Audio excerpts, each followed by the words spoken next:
TD, congrats on a great season. I would love to know, heading into off season of unknowns for yourself, how much would you want to call Sacramento home moving forward, and how much do you feel like this role within the team is suited for you? Well, I feel like I've been here most of my career, my short career, I would say. Got traded March 2021, I believe, and been here the last 2 years, which ended up being 2 seasons, 2.5 seasons. So I basically, most of my career has been in Sacramento. This is a family-oriented organization. Fans, city is amazing. It's a great place to be for sure. TD, after the Brooklyn game, fans started calling you national TV TD with the big game that you had, and I'm more curious about the opportunity that you got, trying to take advantage of that opportunity as much as possible. Just how do you feel when you reflect back on your season that you did when given that opportunity?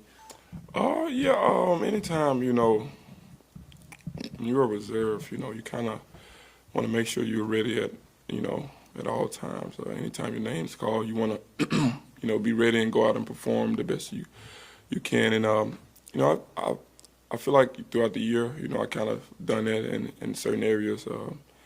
And sometimes maybe I wasn't prepared for the opportunity, the last few games of the season. But definitely, feel like I've gotten better in my career this year under Mike Brown and learning on his staff and with my teammates for sure. How different did this season feel for you in Sacramento compared to the first 2 you spent here, and just what were those big differences? Everything, man. The structure of it, the city, just everything that came with it. The experience. Mike Brown brought over from Golden State and many places he's been. The playoff experience he has and what he brought to the table and. What he kind of got out of us. He demanded, to play a certain way, and we tried to do that throughout the whole season. So it's pretty good. Stomach growl. I'm sorry about that. I know you two can hear it. What's in store for you in the offseason, TD? Of course, there's a series of questions I want to ask you, but are you headed back to the Memphis area? Do you work out there, or you stay out here on the West Coast? What's happening? Well, at this point, I've been away from my son for about a month or 2 now, so I'm definitely gonna, go back and just be with him. Take him and drop him off at school, pick him up from school, just spend that time that I miss with him. I know I won't be able to. Get all that time back, but just be with him and make sure I'm being the father that I am, and I may spend most of my time in off season with Remy. He's a trainer out in Miami, so I may spend a lot of time out there just getting prepared for the next season. It's a big off season personally for me, so just want to make sure I attack it the right way. You're talking about Mike Brown. I'm curious, with your first year under him, what made him a special coach for you guys? Like, how was he able to connect with this group?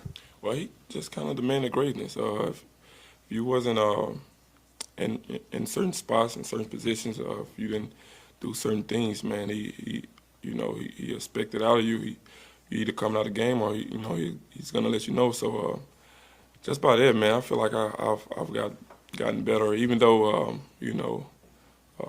throughout my short career, this was the least amount of minutes I played. In a season, I still feel like I've gotten so much better, man.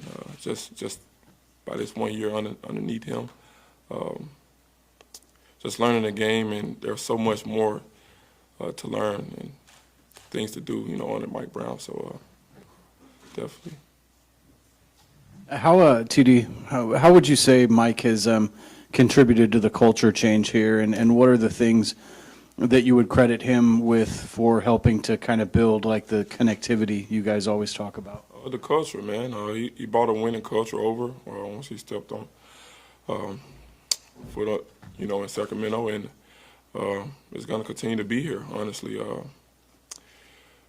he's a winner, man, and unfortunately, we couldn't get it done for him yesterday, but Sacramento Kings will definitely be back for sure. So, thank you, guys.